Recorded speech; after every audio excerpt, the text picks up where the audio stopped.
Assalamualaikum warahmatullahi wabarakatuh dan salam sejahtera saya ucapkan kepada semua.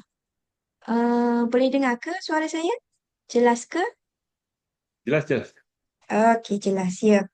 Jadi sebelum kita pergi program kita dengan lebih lanjut untuk memberkati podcast kita pada malam ini, marilah kita sama-sama memulakan dengan ulumul kitab surah Al-Fatihah. Al-Fatihah.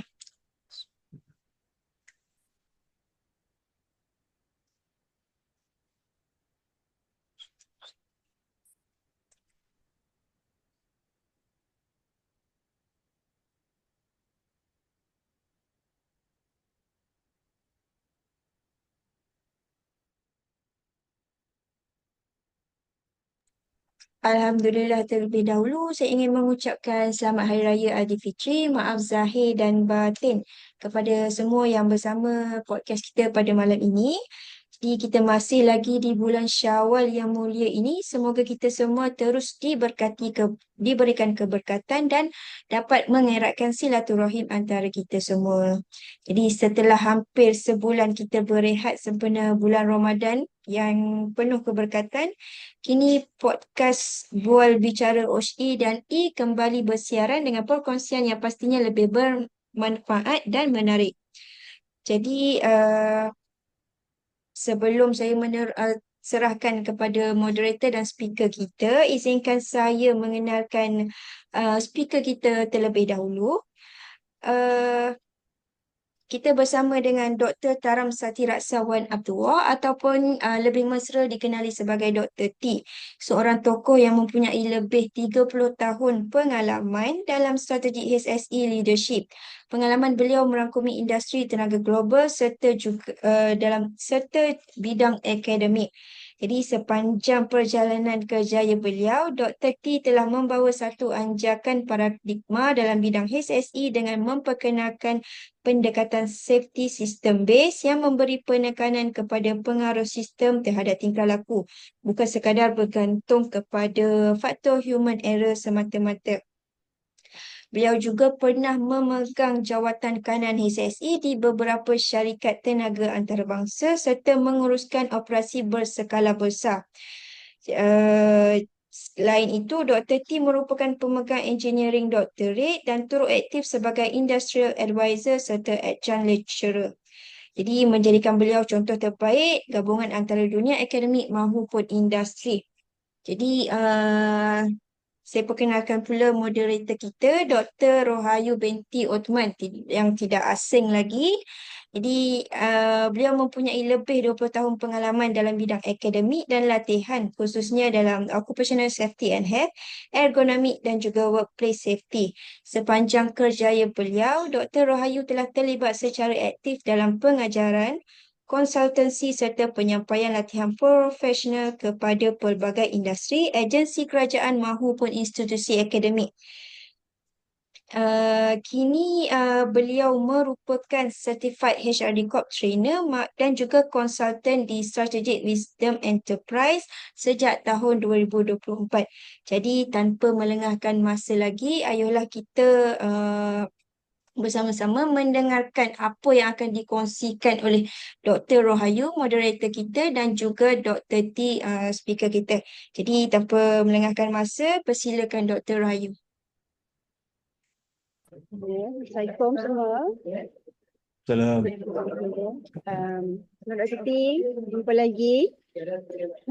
Okay, selamat Hari Raya semua. So malam ni kita akan ada sesi Bual Bicara OSH dan Dr. Tia akan sampaikan satu tajuk yang saya kira sangat menarik lah. Okay. Mungkin kita boleh terus Dr. T kepada perkongsian Dr. T, silakan. Ya, ya, boleh, boleh. Apa ni, kita nak mula macam mana? Start terus ke macam mana, doktor? Ke kita just sembang-sembang secara santai? Mula terus pun tak apa. Along the way tu kalau ada sebarang soalan ke kita tanya, dan kalau ada daripada participant yang nak share ataupun nak tanya apa-apa boleh tanya di chat box ataupun boleh on mic je. Santai-santai di apa ni malam masih lagi Syawal ni. Betul, betul. Okey. Uh, Assalamualaikum dan salam sejahtera semua.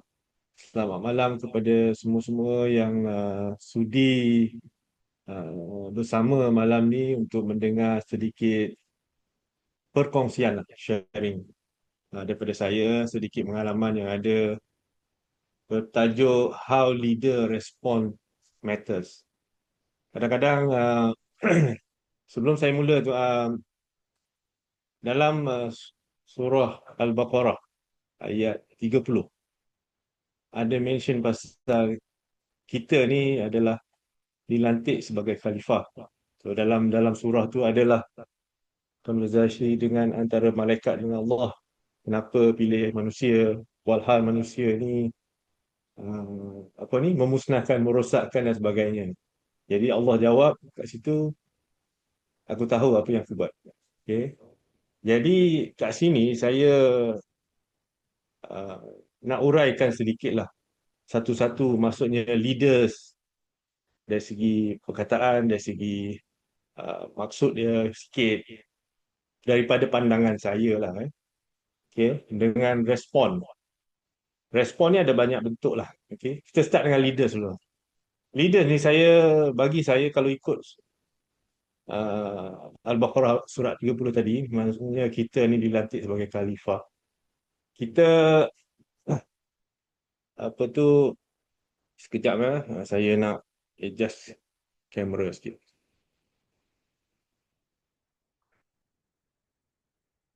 Okey. Kita ni dilantik untuk memimpin apa yang ada di dunia lah basically. Jadi setiap individu adalah fitrah dia, fitrah kita, tak kira lelaki atau perempuan, cuma ada beza sikit lah kalau dalam ni, adalah dilantik untuk sebagai khalifah, terutamanya lelaki. Jadi dalam surah tu banyaklah cerita pasal lelaki, tapi dalam konteks kita hari ini, saya ambil maksud yang lebih kepada kita semua ni adalah leader. Tak kira di rumah, macam saya adalah bapa, so saya adalah ketua rumah. Okay. Ada setengah-setengah tu yang dah contoh kehilangan suami, dia ibu akan jadi ketua rumah, that kind of thing. So that's how leaders kita dekat tempat kerja tu, utama safety professional. Bagi saya safety professional semua adalah leaders. Sebab apa? Bagi saya simple je. Leaders ni perception saya ataupun definasi saya, dia adalah coach. Dia akan coach orang supaya orang tu dapat memimpin atau buat sesuatu. Dan the same time dia lead. Dia lead. So dalam professional safety ni banyak suasana yang safety professional lead the effort, the initiative, the program dan sebagainya. Okay. So di sini hari ini saya tak nak cerita pasal office kita ada leader macam ni macam ni. It's not that. Hari ini saya nak cuba buka minda sikit supaya untuk diri kita, untuk diri kita sendiri, supaya apa yang kita boleh ubah. Sebab bagi saya hanya kita yang boleh mengubah kita diri sendiri. Sebab nak ubah orang kita agak sukar, tapi kita boleh influence. Okay. Itu pandangan saya lah, Tapi bagi saya, kita ambil hari ni apa ilmu yang ada hari ni, saya cadangkan kita gunakan untuk improve atau improvise our fitrah as a khalifah, okay, supaya dia lagi bagus daripada semalam ataupun previous way we are doing things. Okay. Dari segi respon pula, maksudnya respon di sini banyak cara. Kalau kita tengok dalam organisation, di rumah, di tempat kerja, di public, banyak respon dari segi verbal respon.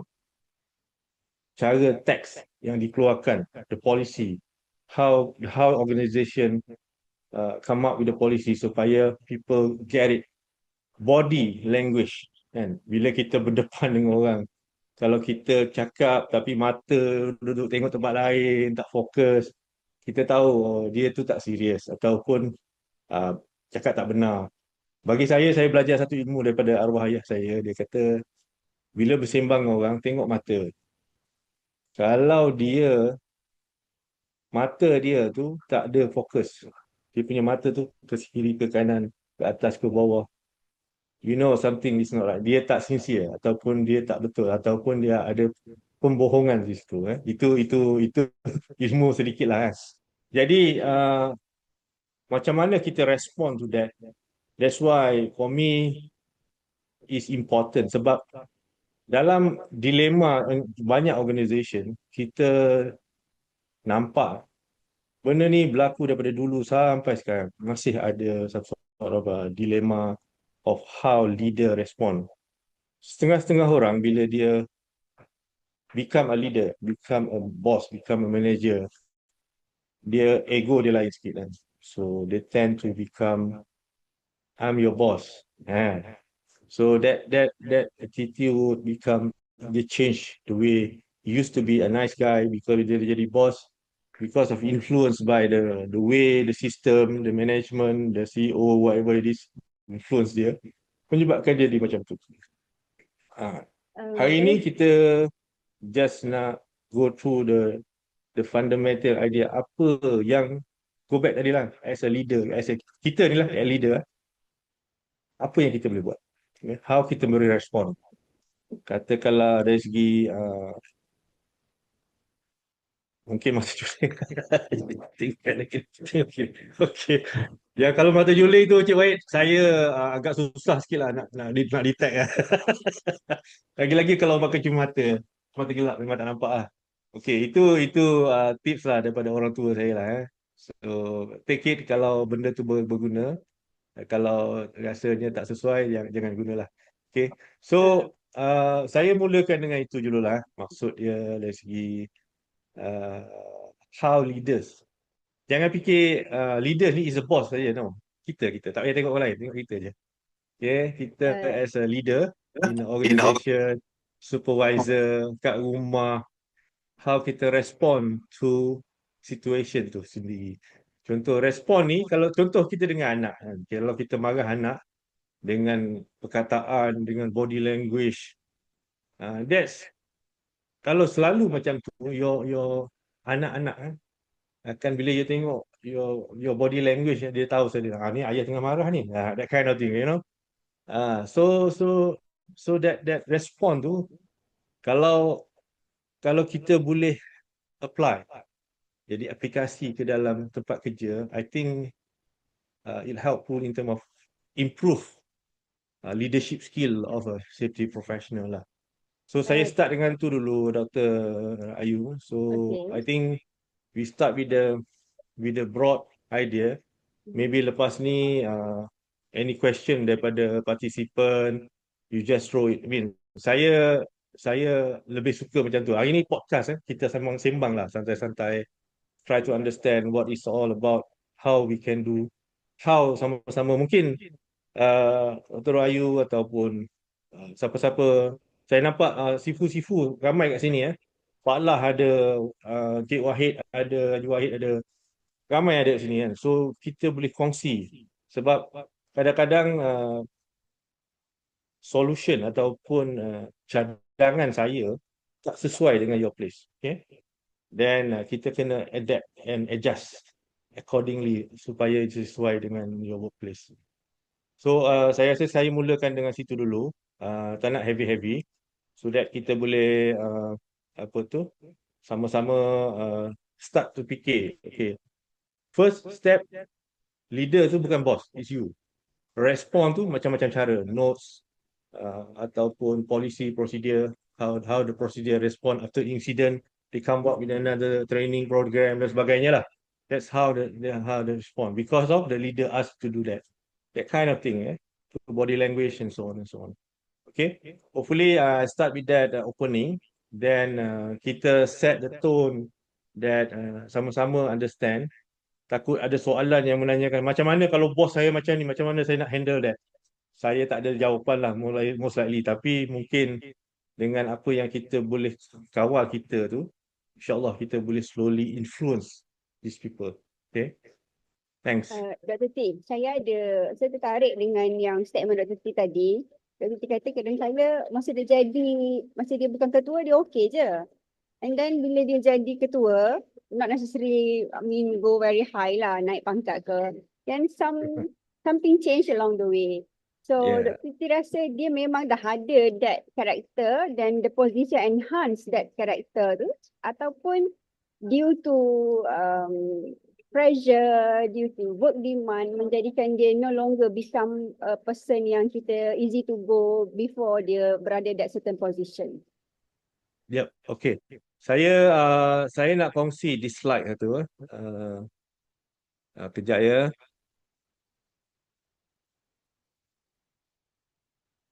Alright. Doktor boleh nampak ke?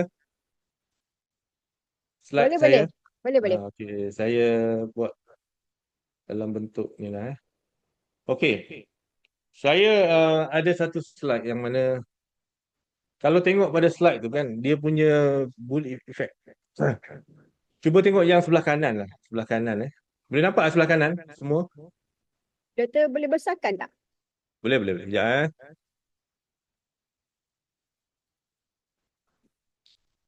How was it?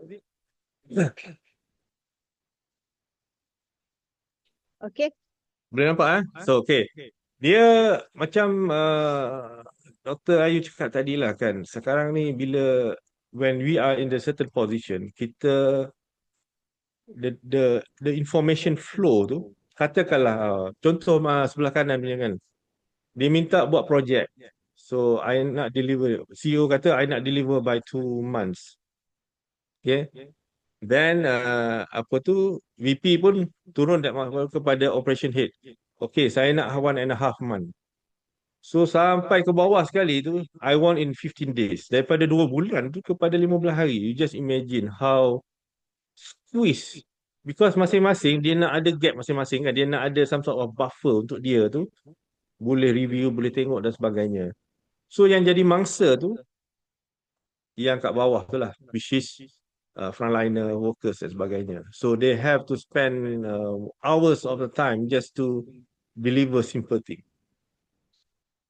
Saya tak jawab direct your question, tapi my point is that kita ni being influenced by the system that organization create. Contoh, one thing that I realize masa saya bekerja dulu, we tend to put KPI for the leaders.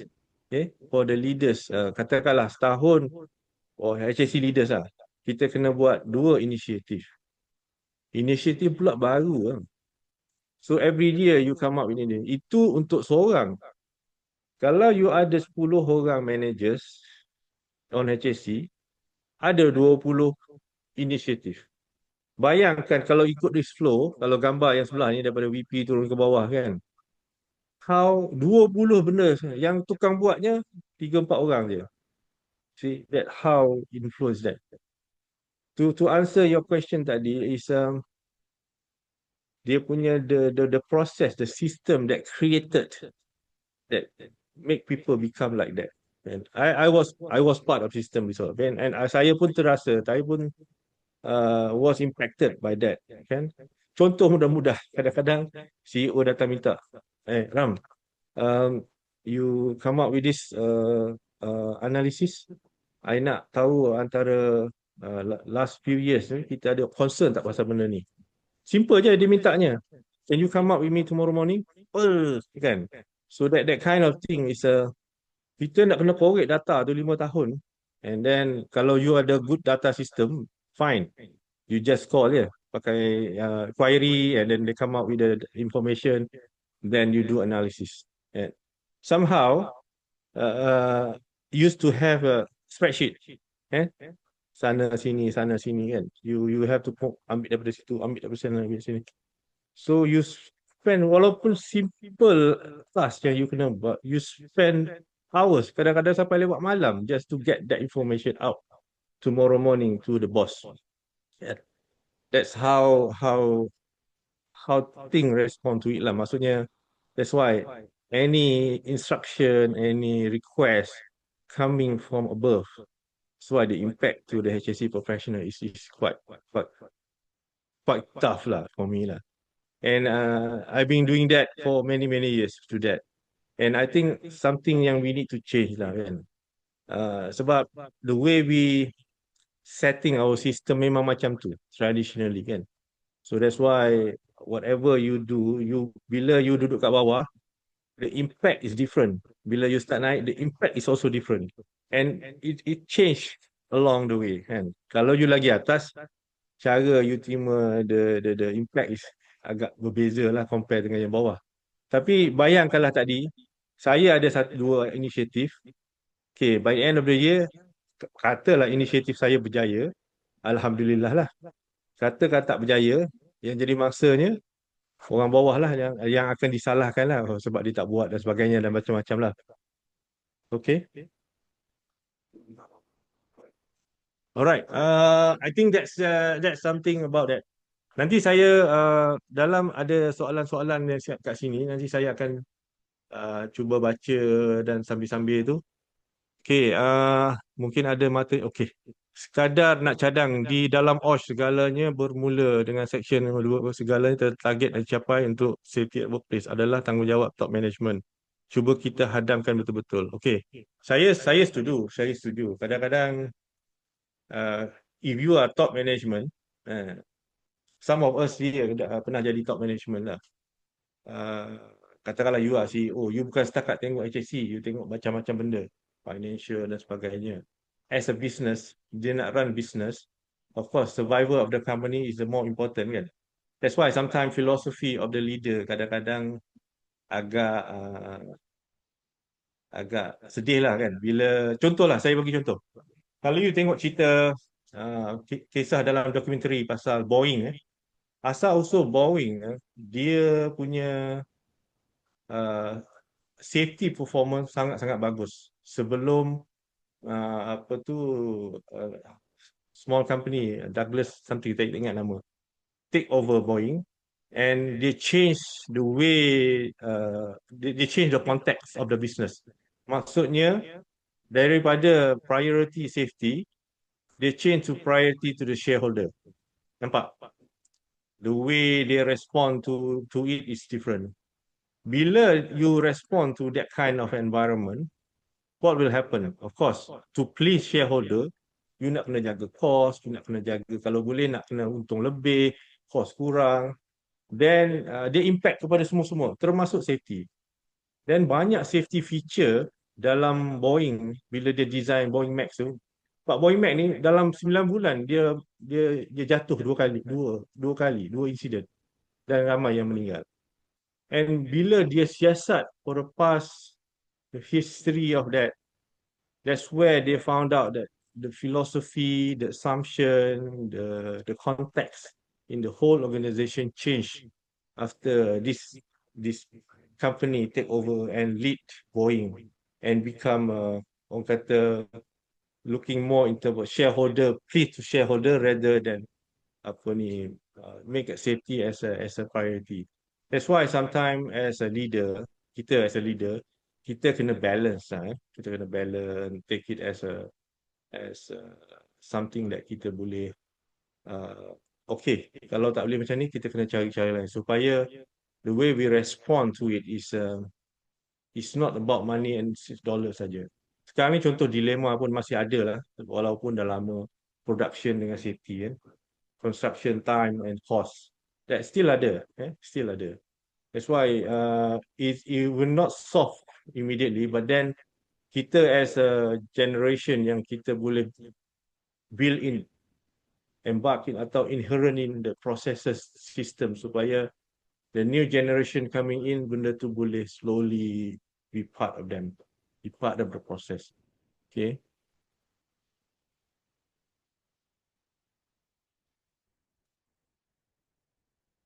Saya baca soalan ni, respect system, I mean, okay.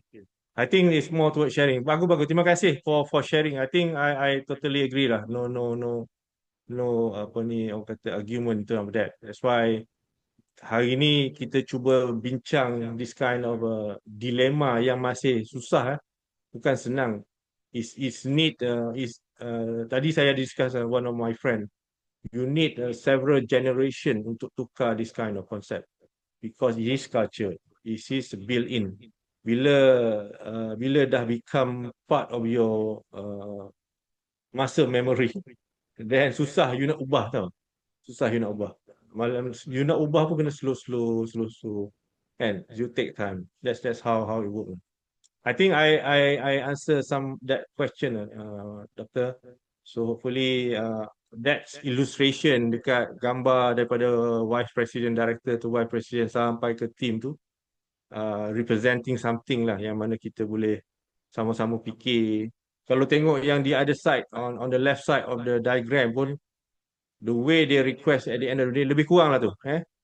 Maksudnya the flow of it, how kita put it away, kan? So they become apa ni, a burden or a problem to the airline. That's why kita kena cara the approach is have to be different little bit lah in term of respond to it.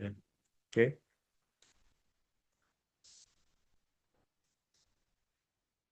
Alright. So saya okay. Let's look at the bullwhip effect in safety lah. Dia ada 3 stage kat sini kan.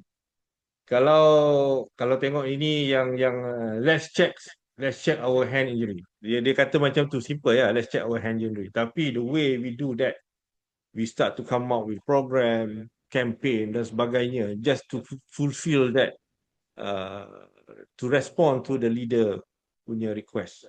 And at the end of the day, macam-macam checklist come out just to make sure that kita respond to what CEO want. Kan? Sometimes they become unnecessary, kan? Unnecessary. Kadang-kadang tu. Go back to tadi punya cerita yang mana when you have in each individual manager ada 2 initiative. Kadang-kadang inisiatif yang dia buat tu bagus, kan? Bagus. Tapi bila inisiatif tu habis, end of the year habis, dia tak sambung. Next year buat benda lain pula. So rasa kadang-kadang membazir lah kan. Inisiatif yang bagus tu kita patut continue supaya kita mengurangkan, improvise the inisiatif tu, mengurangkan orang kata redundancy, new initiative. Kita as a workers kan kat bawah tu, alamak benda baru lagi, that kind of thing. Kita try to minimize that kind of thinking or the reaction. Bila kita ada banyak sangat inisiatif, at the end of the day yang tukang buat tu hanya maybe frontliner and they become buat because of kena buat, and at the end of the day quality and some is not there lah, basically just the sake of fulfillment of the KPI. And so that's how message of this idea is. Kalau tengok kat bawah tu lesson, every layer dia kata of management add weight to the message. Maksudnya setiap layer, kalau organisation kita tu banyak layers, lagi banyak. Faham maksud saya kan? Ini contoh yang gambar sebelah daripada director kepada team lead atau team member tu, itu 4 layer. Typical lah tu, kan? Typical 4 layer. Kalau bayangkan lagi banyak organisation yang besar-besar tu, kan? You just imagine how apa tu dia punya impact of each layer tu sangat-sangat tinggi. Daripada 2 bulan, mungkin kalau ada 6 layer, mungkin dia nak lagi 5 hari aku nak siapkan benda ni. Kan? So at the end of the day, daripada 2 bulan kepada 5 hari, you just imagine how nightmare it is to some of the people. Okay. Itulah. I Jadi think yeah. itulah bila Dr. K explain this one. So sometimes that simple request tu bila dah sampai banyak sangat layer yang pelaksana ni jadi overwhelmed dah. So dia dah Yes. tak boleh nak appreciate dah whatever yang ideas ke tindakan penambahbaikan ke yang cuba disampaikan because it's a lot and too much for them. Kan? Tapi from leaders point of view benda tu perlu contohnya. Yeah. Yeah. And it is interesting juga untuk tengok dalam skop tempat kerja ni, leaders ni ada macam-macam jenis kan. So saya rasa the main concern untuk set the environment tu, macam mana kita nak pastikan these leaders ni ada mindset yang betul. Bukan mindset maksudnya, oh aku naik ketua, aku kena buat benda baru. Tak boleh continue daripada the past one. Because we see this happen, saya rasa, whether you like it or not, in almost every organisation. Setiap orang sangat eager nak buat benda baru. Walaupun benda lama tu bagus je, boleh je continue. Betul. I'm not talking about changing the status quo, benda yang patut change. Tak, tapi why you need to introduce something new dan macam mana nak tukar this mindset dalam leaders yang ada ni. Tukar mindset. I think it's a journey. It's a journey. It's not a simple mathematical formula yang mana kita boleh draft today lah. In my view betul, doktor kata tu betul. We need something yang mana lebih. That's why I lebih kepada how we design the system kan. Maksudnya kat sini kita tengok balik how the KPI system work. That's drive a lot of behavior in the organization. Okay. Meaning that if you are the manager ataupun manager kepada manager atau senior manager atau GM, when you come up with the initiative ataupun improvising the program yang you dah buat tahun lepas ataupun dan sebagainya, that's where you need to thoroughly discuss with individual kan, rather than okay, aku nak just orang kata pukul rata, aku nak 2 program daripada kau tahun ni, kau tahun ni, kau that kind of thing. You cannot pukul rata that kind of scenario lah. You have to sit down, discuss. Okay, what's last year you do good, and we should continue to do that. Okay, I think this one good. We continue this one. Okay, we maybe we change it a bit here and there. Kita improvise a bit so that kita boleh improve this program. I think that kind of discussion need to take place. Saya dok nampak in my experience lah, kita tak ada benda tu. Normally your boss will ask you, kau tulis lah apa benda kau nak buat tahun depan. Tahun ni, sorry. Kau pun tulis. Okay. Kita tengok, okay, proceed. I mean, dia pun sibuk benda lain kan. That's how it work lah. And I don't know, maybe in other organisation tak ada benda tu. Tapi in my experience, saya experience that lah. And then of course, bila kita karang tu, kita try to karang supaya kita boleh deliver, kan? Supaya kita boleh at the end of the day, this is the outcome. Maksudnya kurang-kurangnya kita boleh deliver 90% of the program yang kita nak, kan? At least kita dah achieve. At the end of the day, aku akan dapat bonus lah kalau aku dah achieve kan. That kind of thing. That's why I go back to the system, how the system design, so that boleh kita ada continuity of good things rather than pukul rata tadi lah. Aku nak 2. Kau buat 2, kau buat 3. Mungkin dia last year performance dia teruk, kau buat 3 tahun ni. Contoh. So that's become something yang kita boleh improvise and improve.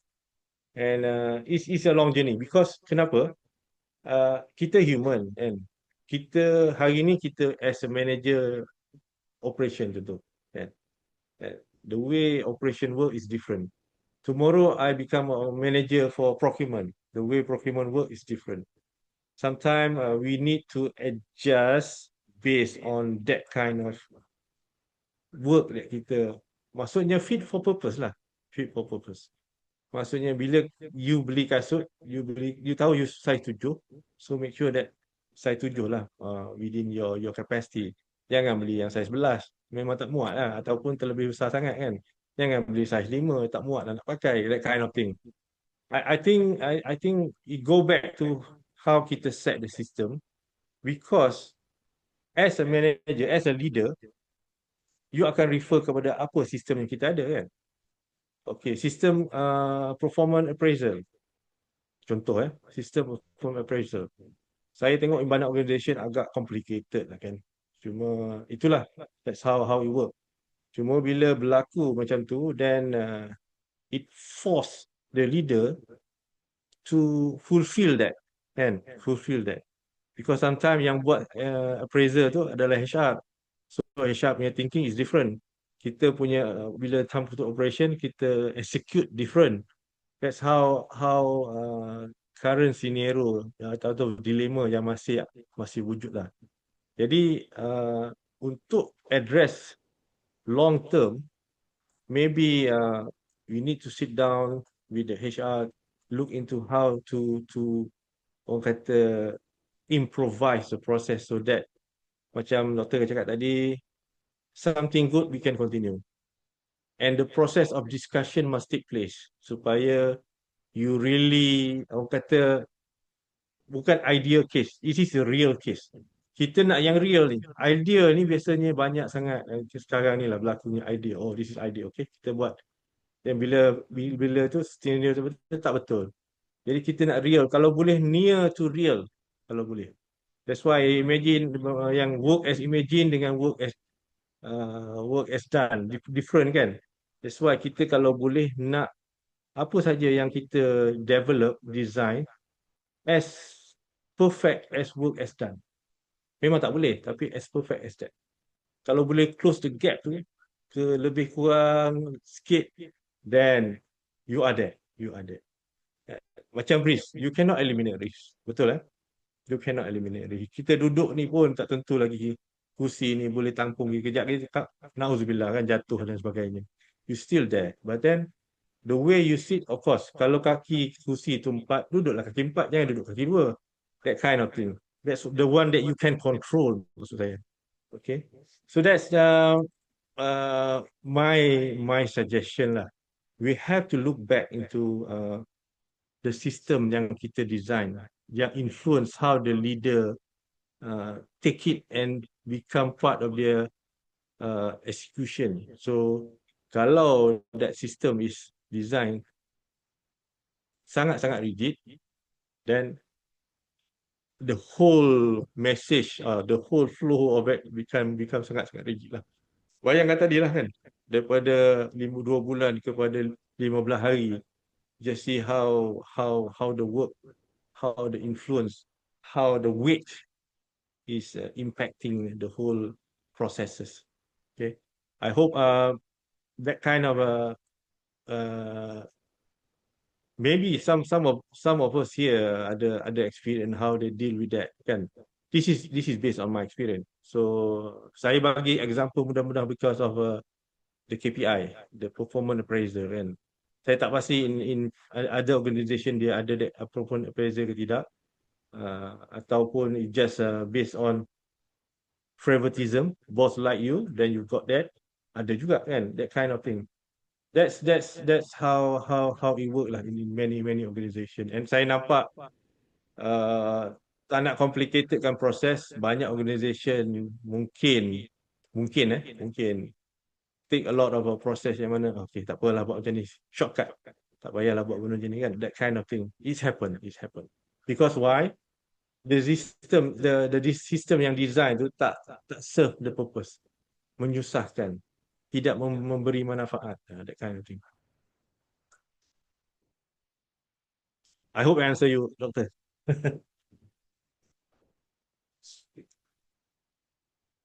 Tak dengar, you mute.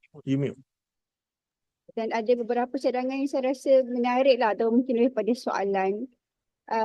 Because bila kita cakap pasal leaders ni, saya tak pastilah dalam maybe Dr. T boleh share or maybe someone from the floor yang ada experience.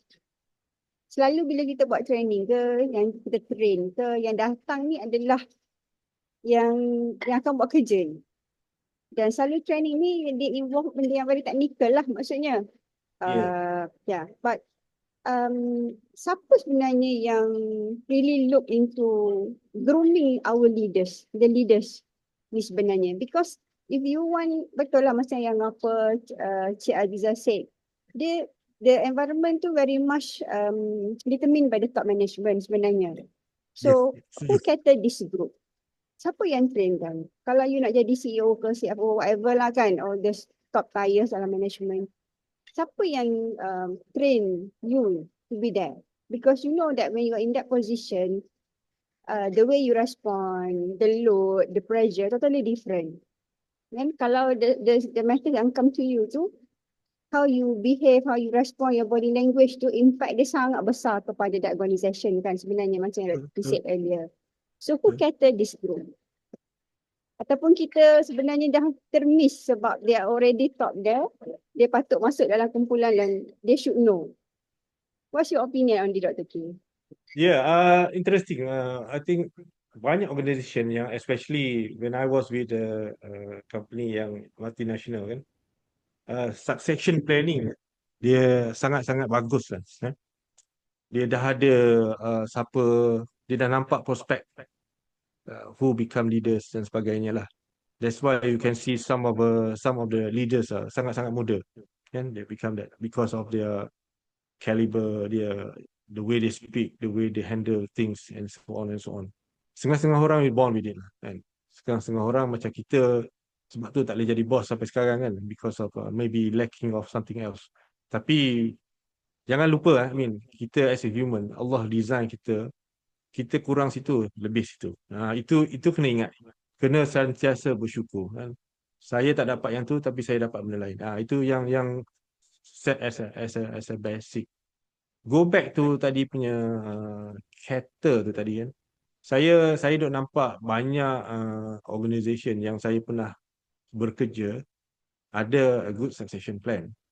Tapi the problem with it is contoh saya lah kan. Saya being in organisation, saya being trained as a macam-macam leader lah jenis middle reader lah, macam-macam. Dia ada banyak lah level. Kalau top level ada satu training lain-lain lah. So when it comes the time you get good offer, you blah. You cari tempat lain. And then you come to the new organisation which is the approach is different already. Kan? Sometimes itu yang menyebabkan kadang-kadang when you depend too much on the people, biasanya benda tu berlaku lah. Kan? Kalau kita design sistem yang mana dia orang kata ada resilient lah. Kata kalau saya tinggalkan organisation tu, saya dah di-train ni nak jadi contoh ni, angan-angan lah ni.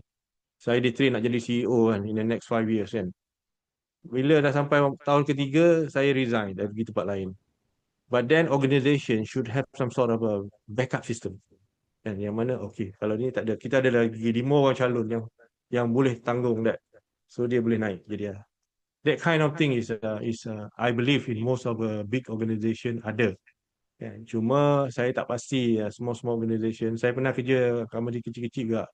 Biasanya benda tu tak ada. Yang tu more on favoritism. Kalau bos suka you, then you boleh naik. Yeah. Kalau you, saya pernah kerja government. Mungkin doktor boleh correct saya pernah kena government. Kalau you pandai, bos suka you, cepatlah you naik kan. That kind of mindset is still there. And kita nak adjust payah. And how the system design macam tu, kalau kita tak ubah dia akan jadi macam tu lah sampai bila-bila. Betul So that's why agak susah lah. That's why I in my view, saya lebih kepada how kita put the system.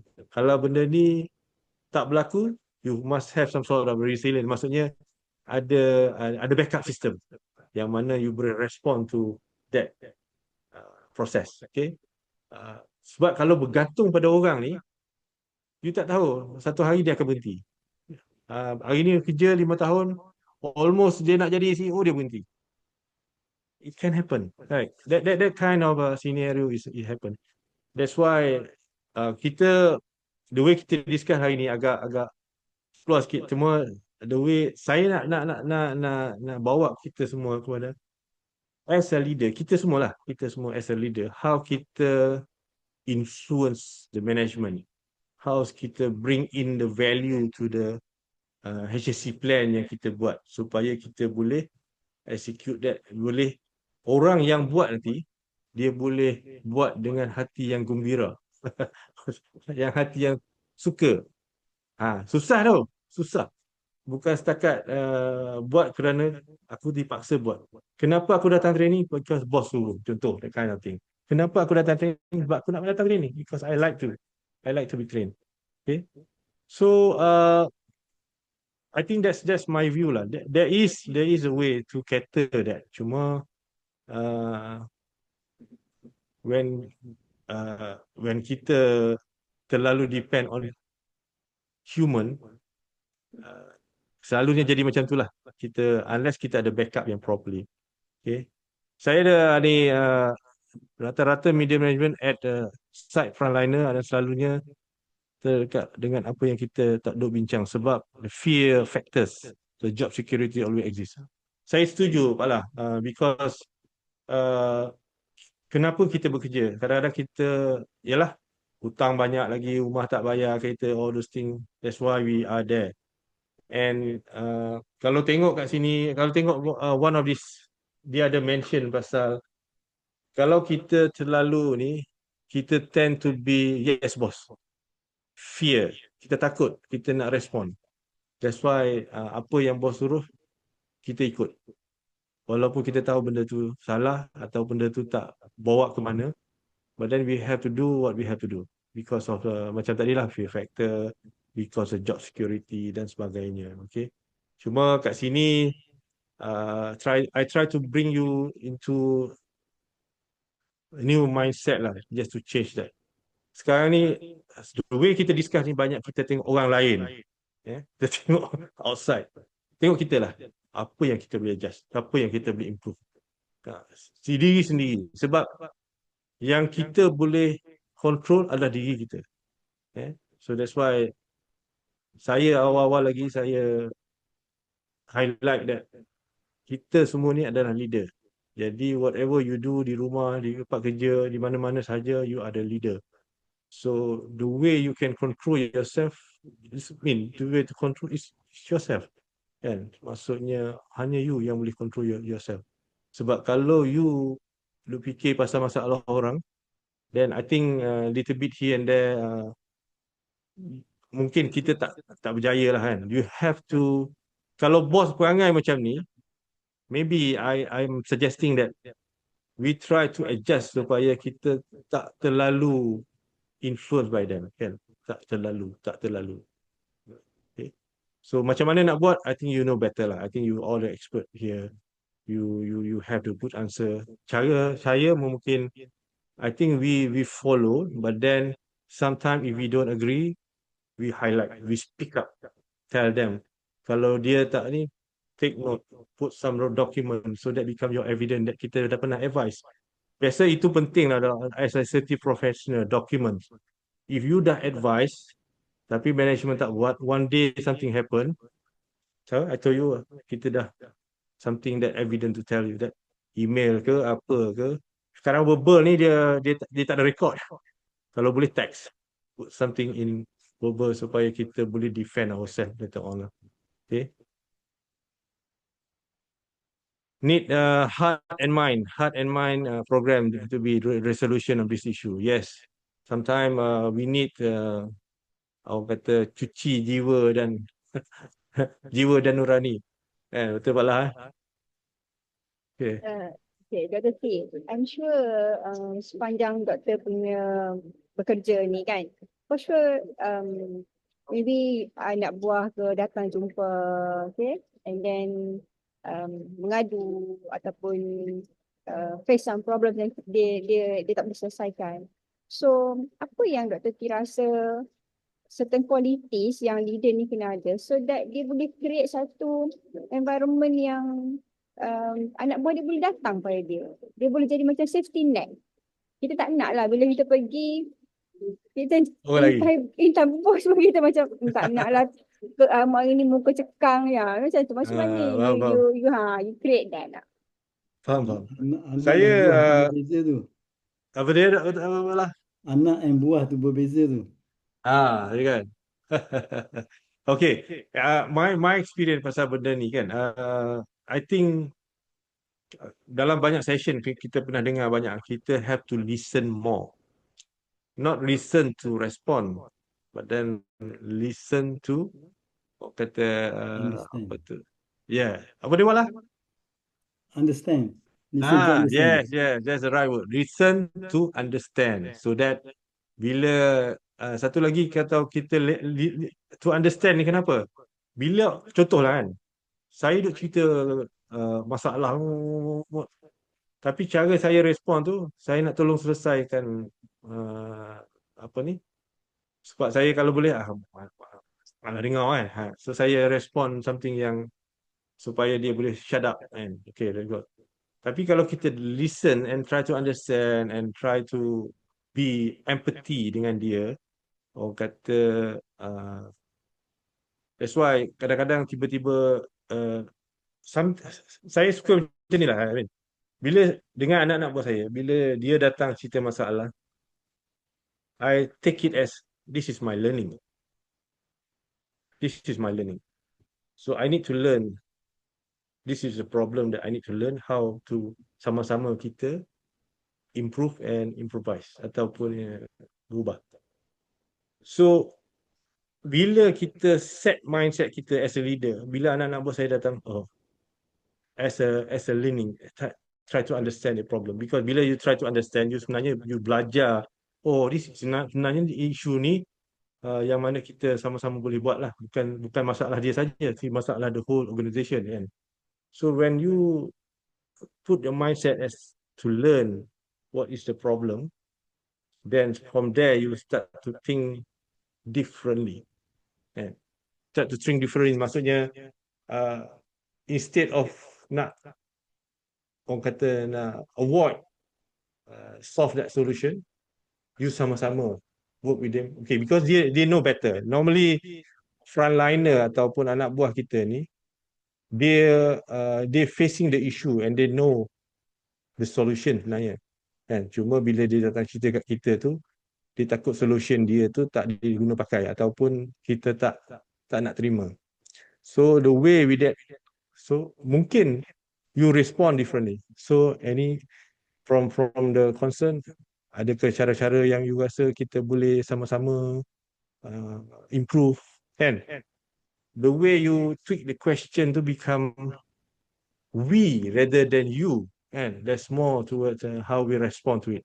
So meaning that I will help you, you will help me, then kita sama-sama come up with the solution. I think that's my experience lah with my team. I rasa kalau ada my team kat sini, dia boleh kata yes or no lah.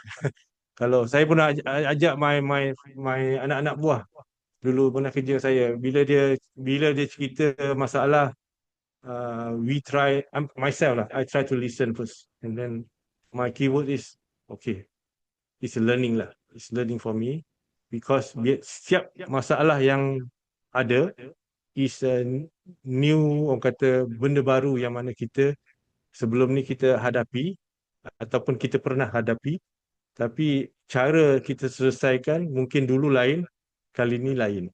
That kind of scenario yang kita kena put in as a leader, as a kat rumah pun sama lah, kita boleh apply that. Kita boleh apply kan. Kalau anak datang cerita kat kita masalah dan sebagainya, jangan shut up. Jangan, you take it as okay, saya pun nak belajar kat ni apa yang masalah dia, supaya saya sama-sama boleh tolong dia untuk solve the problem. That kind of attitude yang you kena ada lah.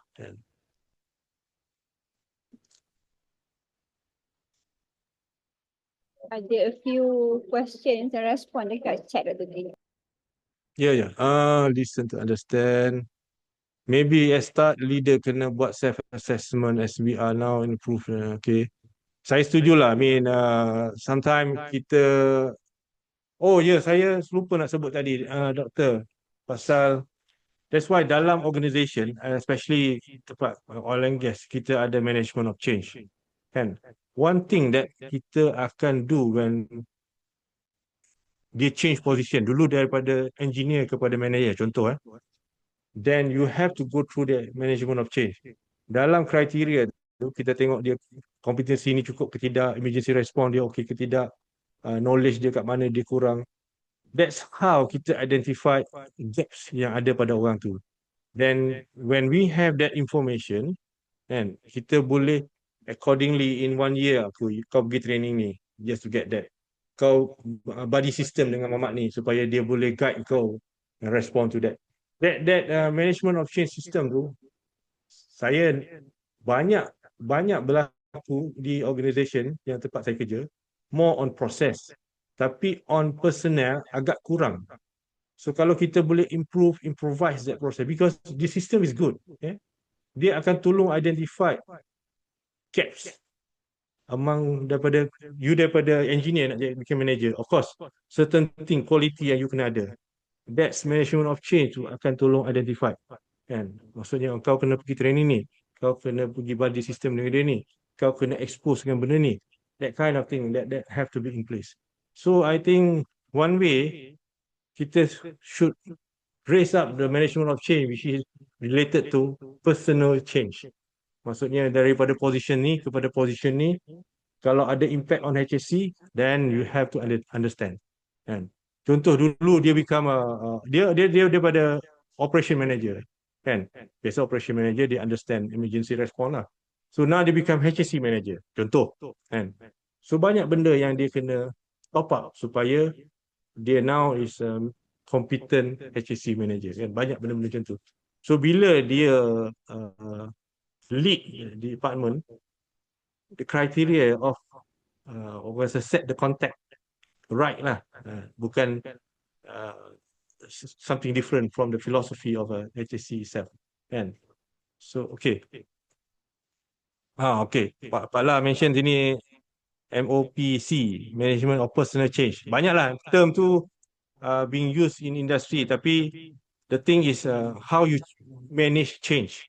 Dari segi prosedur, dari segi people, dari segi processes, dari segi equipment dan sebagainya lah. So that's how, which is ada impact on health, safety and environment, that kind of thing. Okay. Oh, thank you. Thank you, Cik Azman. Cik Wahid, okay, thank you for that suggestion. Pak La, thank you for your continuous agree. Right. Okay, we are at the 10 o'clock. Kejap ya, sembang-sembang dah 10 dah. Okay. Being a safe leader ni kan, interesting tau sebenarnya. But actually, how do you balance between carrot and stick? Soalan yang susah tu, doktor. Saya ni saya lah, experience saya. Orang lain saya tak pasti kan. Saya jarang pakai stick. Saya more on carrot lah kan. Saya jarang pakai stick sebab saya bukan jenis orang nak marah apa semua, bukan. Boleh tanyalah kawan-kawan saya kat sini. Dia kenal saya lama dah. So my perspective is I'm more on how we can rabbit saja. Ya, sebab gigi saya gigi kapak dua ni. So my thought is more toward how we can susah lah sebab saya ni bukan jenis marah, and I tend to be more on listen more and try to understand, and then to be safe leader, of course. Kalau dia buat salah, kita take it as normal lah kan, buat salah tu. Tapi kalau benda tu buat salah, ataupun kalau dia violate, dia tahu benda tu salah tapi dia buat, then different. Okay, then kita go the different process. Tapi kalau dia buat salah because of it's a new thing for them, new thing for her, new thing for him, it's a learning process. For me, no, tak perlu marah-marah. It's just normal as a human. That's where you learn more. And of course, as a leader, you have to prompt them, her or he. Kalau dia buat salah, kena beritahu lah. Jangan duduk diam pula kan. Jadi benda tu lama-lama je masuk bawah kapet kan. So you have to tell, oh ni tak boleh ni buat macam ni. You have to do something. Okay, ni cara. Then okay. Contoh banyak dari segi benda-benda macam ni, dari segi integrity kan, that kind of thing. So you have to be Kadang-kadang bila kita dapat kita keluar ITB, tiba-tiba orang telefon kita di gerbak nak minta macam-macam maklumat kan. So we have to stop. We have to control ourselves. We have to be out of that circle sekejap for sake of integrity kan. That kind of thing. Okay. Betul tu Pak. Error is normal. Cuma saya this term saya nak mungkin di pandangan saya lah kan. Saya risau kita ni bila kita anggap error is normal. Betul? Dalam surah An-Nisa surah 28 mention human being being created weak. Kita mengantuk, kita lapar. It's all about weakness. All those things. Cuma saya tak nak term tu jadi salah gunakan. Maksudnya kita normalize the error. Itu salah. Okay, that's why error is normal different dengan kita normalize the error. That's why bila kita normalize error itu yang bahaya tu. Lama-lama boom kan, that kind of scenario yang kita tak nak lah. Basically. Okay, I hope I answer that. Yes, betul. Therefore the system must absorb.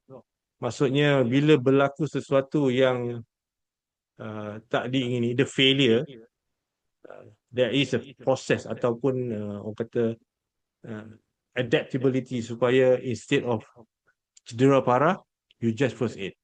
Instead of damage berjuta-juta, it's just a few hundred ringgit. Contoh, and that's how we need to think about that. Currently kita kurang. Kita try to tackle supaya kita tak ada insiden. We have to change a bit mindset kita supaya kita set the tone mengatakan okay, kalau berlaku this is the thing. That's why when I remember the first time I saw code of practice for confined space.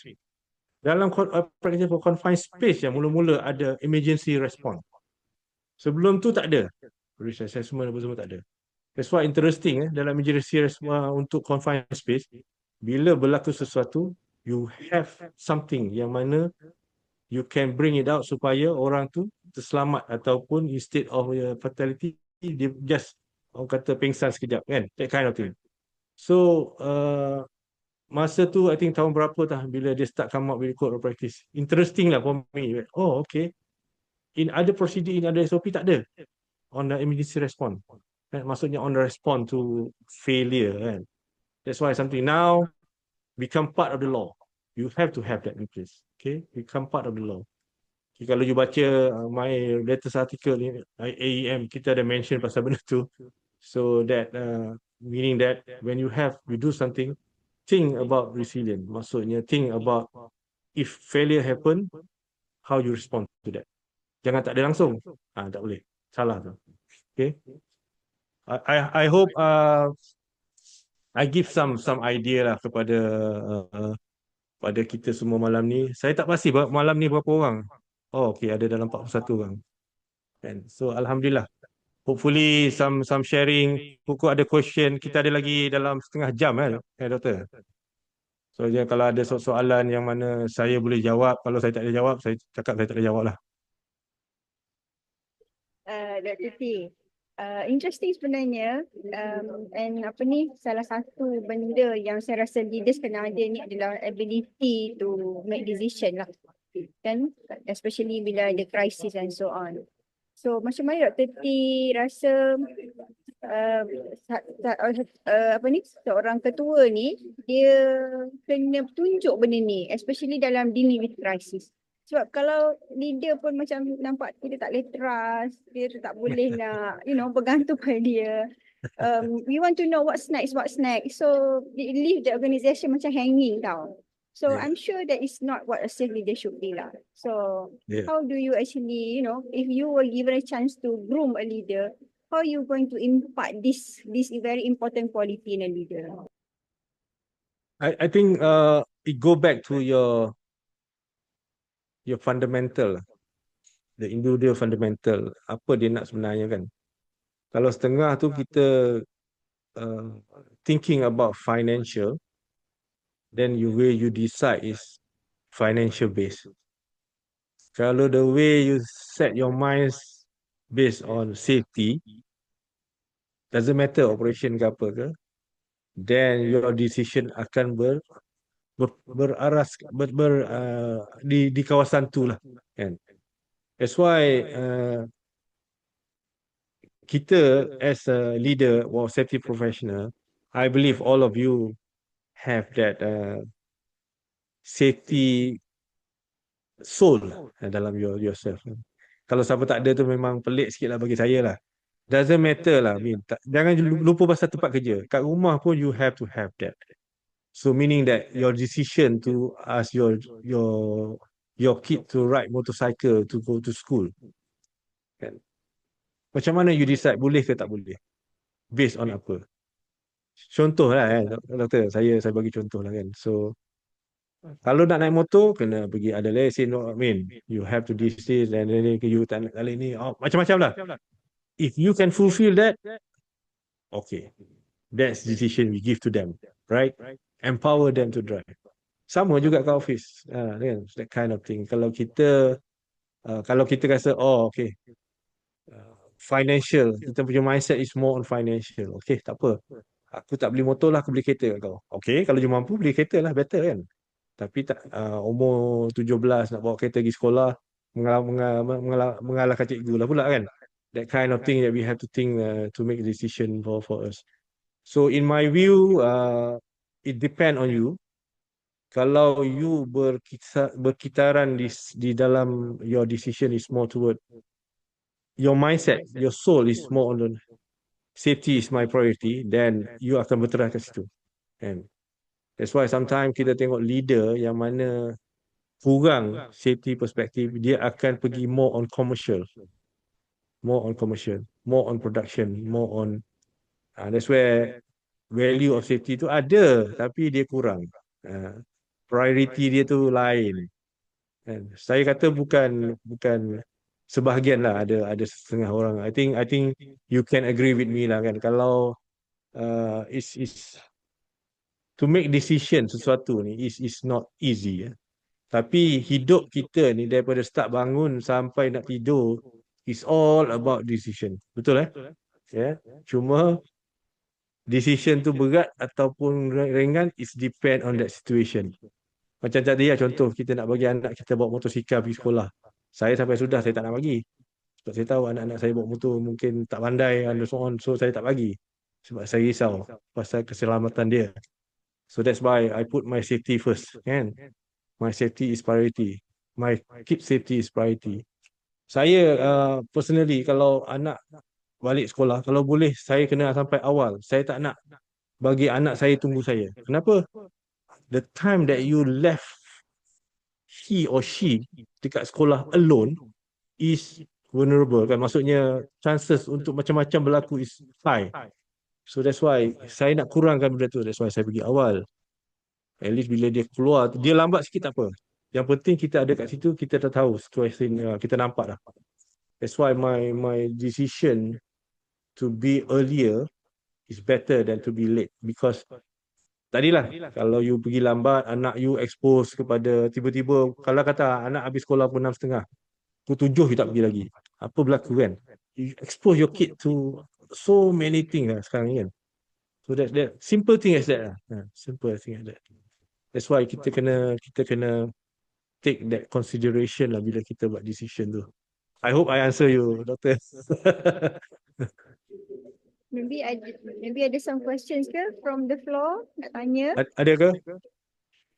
You boleh on mic ataupun tulis dekat chat. Saya banyak ni, cuma last kali lah, kalau tak ada soalan, last kali I would like to suggest, kalau tengok saya punya slide, I design this safer model supaya mungkin some of us boleh guna at the work office. S stand for kalau you tak unsure, you stop lah. So it's that pause or sekejap, step back, just try to understand what's going on before you attempt to do the task. Kat rumah pun boleh pakai. Yes, just to do that. And A, to anticipate. Anticipate meaning that anticipate the hazard, the risk, the contact that you set. Okay, something that you have. F, focus on system. Maksudnya kalau the rule, follow the rule kalau ada kan, this kind of thing. Kalau ada sistem yang you have to follow, you have to follow. Kan? Encourage to speak up. Yang ni agak orang kita masih kurang lah. Tapi saya nampak the changes. Meaning that you nampak something is unsafe, speak up, tell. Supaya kita boleh look for safer option, safer way to do things. Instead of naik motor pergi sekolah, kita pergi hantar. Ataupun instead of ni, kita bagi kereta kalau kaya lah kan, ada duit. So, that kind of thing. Reflect and learn. Yang ni penting because as kita tahu, we are human. And human are fallible. Right? Kita ni weak. Lupa. Macam-macam lah kan. Macam-macam. So, the reflex of apa yang kita buat hari ni, kita learn. Oh, hari ni aku buat benda ni. Okay, tadi aku silap buat. So, mungkin hari ni kita boleh belajar. Di tempat kerja, semalam kita buat task successful, completed safely. And the next morning, kita nak continue to do the same task. Then sit down with the team, try to understand, reflect balik apa yang kita buat bagus semalam. Supaya kita boleh continue to do that again. Rather than kita just ignore it. Because remember, most of the time kita buat benda selamat. Hanya 1.7% of it cause incident. Tapi kita duk tengok kat situ banyak. Yang 90% lebih ni kita jarang tengok.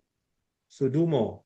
Supaya kita boleh set the right response in term of every time kita do that, contractor tengok kita as a leader, as a safety kita do that every day, then it become a norm, a habit that kita looking back at how we do it safely.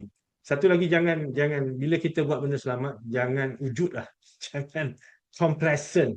Very dangerous. Okay, it's a part of syukur, alhamdulillah. Start with bismillah, end with alhamdulillah. Remember that as part of a normal process that kita. So that I think saya dah end of my talk today. Hopefully kalau ada soalan, you just on your mic atau angkat tangan, then we can sama-sama bincang and see how I can suggest lah option yang ada lah with my experience sebagainya. Okay, saya rasa go ahead. Ada soalan? Okay, it's very interesting sebenarnya Dr. T punya modal. Cuma saya ada satu soalan lah. Sometimes kan, kita try to be safe, to be very approachable, to create a safety environment yang jadi safety net pada kita punya anak buah. But along the way, somehow, some days kita woke up from the wrong side of the bed and we make a wrong decision. And kita experience that. So macam mana Dr. T punya opinion, how to, nak kata undo tu tak lah, how to amend the situation? Saya tak ada I don't have the absolute solution lah. Tapi kalau based on my experience, kalau benda dah berlaku, take it as a past lah. Yelah, benda berlaku. Kita tak boleh nak ulang balik dah. I mean, normally incident lah kan. Kalau failure berlaku, contoh kita accident tadi, kita nak repeat balik supaya kita boleh buat supaya kita tak berlaku lagi lah. Contoh, supaya kita drive tak mengantuk kan, supaya kita tak hantar punggung orang, that kind of thing kan, kita boleh buat. So macam mana nak buat? Okay, bila ngantuk berhenti, tidur sekejap ke, then kita continue. That kind yang kita boleh buat. But then to we as I mentioned, Surah Nisa, kita ni memang lemah kan. We make a wrong decision. Sometimes kita terlalu cepat buat keputusan, menyebabkan keputusan tu menyebabkan some failure berlaku. In my view ada hikmah, ada hikmah di sebalik kejadian. Cuma apa saja take it as a hikmah. So daripada hikmah tersebutlah kita mungkin be positive, look into how we can prevent that from happen again. That hikmah. Mungkin hikmah tu bukan dapat esok, mungkin dapat 5 tahun lagi, kita tak tahu. And that kind of thing. So I hope I answer that. Cuma Ya, ya. Ada soalan ke Cik Zulkarnain? Oh, saya tercakap betul sikit. Oh, okey, okey. Eh, Okey, okey. Okey lah, you dah panggil seru nama saya terpaksa cakap lah kot. Oh, yo, yo. Saya dengar Saya je takut Dr. kalau T. kalau Cik Zul tanya soalan, saya memang takut. Saya dengar je Dr. T punya cakap. Saya punya pendapat lah kan. Ya, Dr. T cakap tadi pasal leader, how they. Saya punya pendapat, mungkin saya ni background daripada plant, background daripada operation kan. Saya punya pendapat, kita tak akan ada satu leader yang betul-betul perfect tau. Betul. Maksudnya, kalau saya tarik perhatian di mana saya background daripada plant, background daripada operation, saya pernah ada satu ketua yang membuatkan dia matang pasal dia punya knowledge tentang production is very high. And dia boleh buat acumen punya decision. Tadi Doktor apa ni? Kita siapa lupa Rayu. pula doktor kita punya ni. Uh, Rahayu, Dr. Dr. Rayu. Rayu cakap. Ah, Dr. Rayu ada cakap, dia kata macam mana? Siapa dia kata? Siapa yang mendidik orang jadi leader ni? Kalau dekat Shell, dia once dia dah jadi leader, dia ada berbagai-bagai inisiatif tu. Dia dihantar oleh soft skill, dia dihantar oleh Seven Habit Effective Person, Stephen Covey, kan? betul, Banyak betul, soft skill. And then betul. dia pun ada 360 degree punya assessment. Jadi, apa maksud 360 degree ni? Staff-staff dia yang Dr. Rayu selalu cakap anak buah kan. Si Pak Lah asyik kacau kan. Anak-anak dengan buah lain dia kata kan. Okey, sebenarnya saya tengoklah, saya lihatlah. Kalau dalam industri kebanyakan leader ni dia naik daripada zaman-zaman dulu lah, dia naik daripada bawah lah. Dia kadang-kadang become technician, become supervisor, become superintendent, then become manager, become head of become HOD. Lala tiba-tiba dia jadi apa ni? Higher than that. Biasanya Shell ni akan hantar dia for the soft skill. Hmm.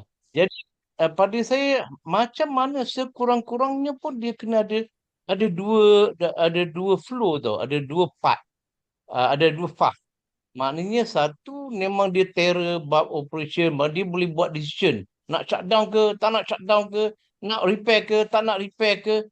So dia very good on that, very good.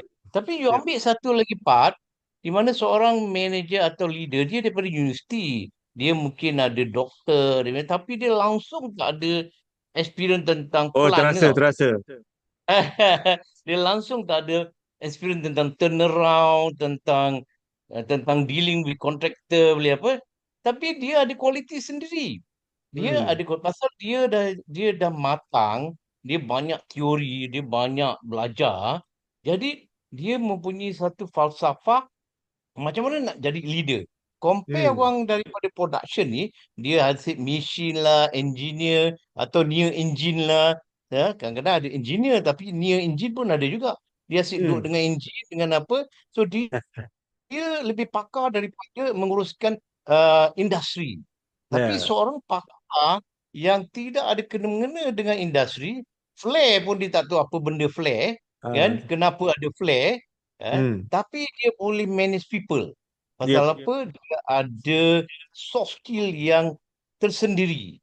Jadi that's why saya kata ada dua part, dua flow. Satu yang experience kerana dia boleh manage plant, satu yang experience kerana dia mempunyai falsafah-falsafah dan teori-teori yang sebenarnya. Itu pendapat saya lah. Kalau Betul. ada blend, the two blend yang tu barulah pada saya very perfect. Saya setuju lah. I mean, apa yang Haji Zul cakap tadi tu lah. Maksudnya, it's all about human lah kan. Kadang-kadang memang dia punya capacity kat situ. Ni pula capacity kat sini. Yang tu kita tak boleh deny. Itu memang betul lah tu.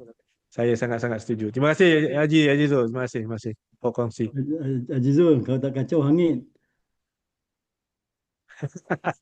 Dr. T, maaf, saya ada satu soalan. Saya Sila sila. mungkin menjuruskan kepada objektif yang kita bincang malam ni dengan objektif yang Haji Zul cakap tadi lah. Kenapa in our oil and gas industry lah, yang MPM, Malaysian Petroleum Management, yang authority pada oil and gas activity di Malaysia ataupun South Asia ni, kenapa dia banyak menggalakkan organisasi sekarang adopt the HPI, Human Performance Improvement, yang ada elemen IOGP yang 5 Human Performance Principle tu, yang sama dengan psychological safety lah. Agak-agak kenapa dia suruh kita adopt program tu? Terima kasih. Okey, saya cerita sejarah sikit lah. Apa ni, zaman saya masih dengan oil and gas. I think berapa tahun lepas 4 tahun lepas lah. Lepas PKP rasanya. Kita start to look in, I think the way we managing, kita tengok benda sama kan. Statistik sama, the way we do things sama. That's why somebody introduce at that time pasal HPI ni.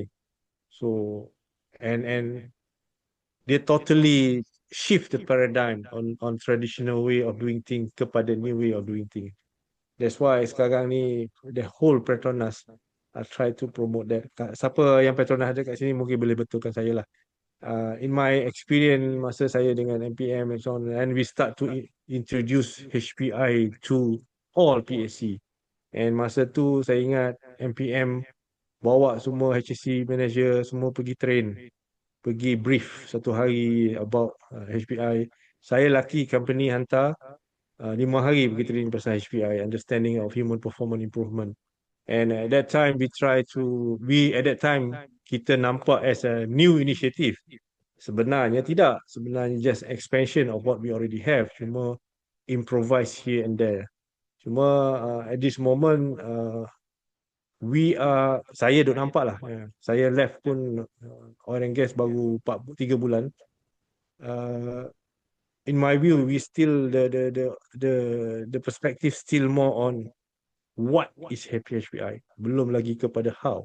Try to understand what is HPI. Sekarang ni banyak pemikiran ataupun mindset is talking about is thinking about this is new initiative. Sebenarnya bukan, it's just an expansion of what's already available. Cuma improvise here and there, try to make sure that we recognize a human make mistake and that kind of thing.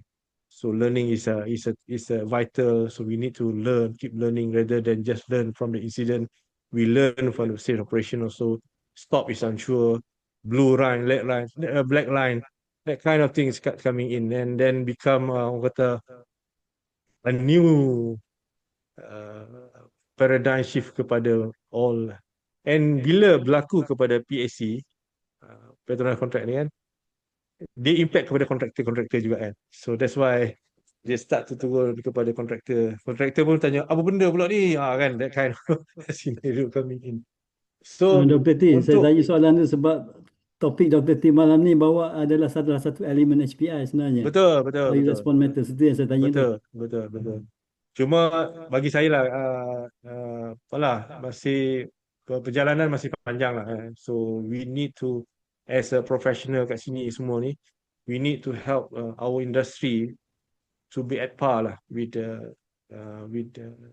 this approach, because I think we know that traditional approach pun masih dah I think kita dah plateau lah basically. We need to do something different supaya kita boleh look safety in different way, build the capacity of safety rather than orang kata just matter of safety. Sekarang ni masih ada lagi mindset. I think mungkin Pak Lah boleh. Mindset is bila ada insiden baru safety hidup. Macam tu lah, bila macam safety is about incident. So sebenarnya we need to change that mindset a bit. That's why perjalanan tu panjang lagi kan. That's why we need somebody like you, Pak Lah, just to help the industry to shift the mindset kepada yang lebih, orang kata respond to that lah properly. Itu yang saya buat sekarang. Cuba Yes. sharing apa yang saya tahu. Betul. Dan apa yang saya tengok sebenarnya dah ada macam Dr. T cakap tadi. Kita dah ada program tu, tapi sebenarnya keikhlasan tu tak ada. Betul. Keikhlasan tak ada di antara Saya cakap terus terang, antara daripada atas sampai bawah, keikhlasan tak ada. Daripada MPM sendiri pun, saya Saya serius terang cakap. saya Keikhlasan tak tak ada. berani nak kata setuju lah, tapi saya pun nampak, cuma apa tu, sebab banyak benda ni adalah wahyu kan, malahan Betul. wahyu datang, bila wahyu datang aku ikut lah, aku kena buat kan. So actually aku tak faham apa benda, that's why role kita professional untuk memahamkan mereka-mereka semua ni. I Betul, think betul. that's my view on that lah kan. So kita, our journey is a long way. That's my role lah. Basically, one of my role to make these people understand lah. Setuju. It's a challenging, but then Hmm. that we need to do lah. Supaya when they respond in the right way lah. Itu saja. Itu yang saya suka sangat dengan topik Dr. T malam ni, how you respond matters. Sebenarnya dia merangkumi segala-galanya. Betul, Merangkumi betul. keikhlasan, merangkumi Betul, kesempurnaan dan betul. sebagainya. Itu saya start dengan kita masih, the dilemma is there, but then kita tak recognize it kan. Maksudnya kita masih acuh tak acuh lah, macam kata lebih kurang kan. Tapi Hmm. that's why we need to understand the fundamental of it, supaya I believe lah ramai yang masih tak faham. So kalau dia dah faham, I think they will start to be in the other side of the borders, kan, rather than atas pagar, aku nak buat ni, okay, bos suruh buat, aku buat lah, and that kind of thing kan. So I with you lah, apa lah. We need to fulfill that gap supaya understanding is increased. One understanding increase, or we can close that gap. We go to the next stage on how to do that. Kan? Better. Spiritual element tu masih lagi hilang. Betul. Okey, kita dah ada 4 minit lagi, 10:30. Saya apa ni? Saya rasa okey, ada kenapa songkok Haji dah hilang? Kopiah. Aduh. Kepala gatal kot. Kata. Aduh. Okey, Okey. kita ada dalam 4 minit lagi. Kalau ada apa-apa soalan, cuma itulah kalau saya boleh bukanlah tambah. Kalau Pak Lah yang buat sharing, Pak Lah memang banyak guna short form. Jadi memang saya pun banyaklah kena Google mempelajar apa benda short Ingat form yang Pak Pak Lah, Lah guna. kau ni banyak So, sangat bagi short saya form. harap Pak Lah continue lah buat kan, so that kita boleh saya lah boleh belajar juga. Saya nak type panjang-panjang, asyik salah aje typing saya. Ada pakai voicemail. Tapi Dia panggil kalau Alzheimer. tapi kalau kita cakap pasal ikhlas, itu sangat susah lah. Satu tak boleh nak ukur. Dan personally lah saya rasa kalau macam tak ada shift of attitude, dia sangat sukar lah sebenarnya. Maksudnya kena start dengan awareness, and then you understand, and then you comply because you understand. Bukan sebab you takut, bukan sebab bos suruh, and things like that. And then after you achieve that, then only baru kita boleh cakap pasal ikhlas. Saya dah ada follower dah. Saya dah ada follower yang guna perkataan Alzheimer. Ada. Kami pun menghala ke situ lah Pak Lah. Betul. Saya dah memang 75 dah. Dan Alzheimer Itulah Pak Lah. lagi. Aduh. Pak Lah Alignment ni lagi. salah seorang dinding sifu memang saya dah- ni. Banyak saya belajar Pak Lah. Okey, saya rasa kita ada 2 minit lagi. Saya buat closing lah. Saya untuk how leader respond matter ni is for me, take it as you. Jangan fikir pasal how my boss is it. Take it as you. How you can improve yourself ataupun in control to yourself, so that your response to whatever, or your activity, or you design something that they come up for the HSC plan example procedure that can be a better rather than previous version of the process. So in my closing, saya harap semua take it as a learning. My sharing is not the absolute solution, but then mungkin dapat sedikit mengubah cara kita berfikir, cara kita respond to it. Remember, we need to listen to understand, macam Pak Lah cakap tadi. not listen to respond. Okay, listen to understand more. Listen to learn. My view is to learn more. Supaya bila kita nak belajar, kita sama-sama improve whatever process that kita hadapi atau situasi yang kita hadapi. I think with that saya sekali lagi minta maaf banyak-banyak kalau terkasar bahasa, kalau apa yang saya sebut ni mengguris perasaan siapa-siapa. Sekali lagi macam Dr. Rahayu cakap tadi, selamat Hari Raya. Saya rasa belum terlambat. Hari ini baru 13 Syawal kan. So that untuk mereka yang suka membaca, boleh tengok artikel EIM. Saya ada tulis sesuatu pasal OSHA. Maybe you can have a read on that. Kalau ada siapa-siapa, saya tengah belajar nak menulis. So if you can comment and give me feedback, I really appreciate that because I like to learn to improve myself. Hopefully that information will be beneficial to everyone. Hopefully apa yang saya share hari ini menjadi bermanfaat kepada semua lah. Dengan itu sekali lagi saya serahkan kepada Dr. Rahayu untuk closing lah. Terima kasih. Okay, terima kasih Dr. Titi. Terima kasih semua. Very interesting sharing sebenarnya. Dan saya bukanlah ada share apa-apa dengan MZE ataupun program ni. But I think maybe kita boleh sebar luaskan sebab dekat sini kita dapat 1 hour, 30 minit ni kita boleh dapat macam-macam. Kalau kita tak dapat ilmu pun, at least kita boleh dapat some networking, maybe somebody yang nak tanya apa-apa. And it's a free platform kan, free platform, tak ada bayar apa-apa. So saya rasa it's a good thing lah untuk safety practitioners ke, untuk sama-sama dengar at least kan, sambil santai-santai. And again, sekali lagi, thank you so much Dr. T dan semua yang participate dan juga MZE. Okay, sahaja daripada saya. Terima kasih banyak-banyak. Assalamualaikum. Selamat malam. Thank you all. Selamat malam. Alright, itu dia. Jadi kita dah sampai Waalaikumsalam. ke penghujung podcast Bual Bicara OSHI dan E untuk malam ini. Terima kasih yang tidak terhingga kami ucapkan kepada Dr. T atas perkongsian yang sangat insightful dan membuka minda kita semua pada malam ini. Dan juga terima kasih juga kepada Dr. Rahayu yang telah mengendalikan sesi podcast ini dengan cukup baik sekali. Tak lupa juga kepada semua yang setia bersama kami dari awal sampai ke akhir. Jadi sebelum kita tutup, sedikit hebahan daripada pihak MZE, kami akan menganjurkan training combination 4-in-1 bertajuk Ergonomik Pendekatan dan Keberkesanan pada 6 dan 7 April nanti. Jadi untuk yang nak upgrade knowledge, tambah skill dan faham lebih mendalam tentang ergonomik di tempat kerja, ini memang peluang untuk anda, bukan sekadar teori tapi lebih kepada aplikasi sebenar yang boleh terus guna di tempat kerja. Jadi jangan lepaskan peluang, kami sangat mengalu-alukan penyertaan anda semua. Dan tidak dilupakan juga podcast Bual Bicara OSHI dan E yang akan kembali lagi pada minggu hadapan setiap hari Rabu dengan topik yang lebih menarik. Jadi terus stay tune bersama kami. Akhir kata lagi sekali pihak MZE ingin mengucapkan selamat Hari Raya Aidilfitri, maaf zahir dan batin.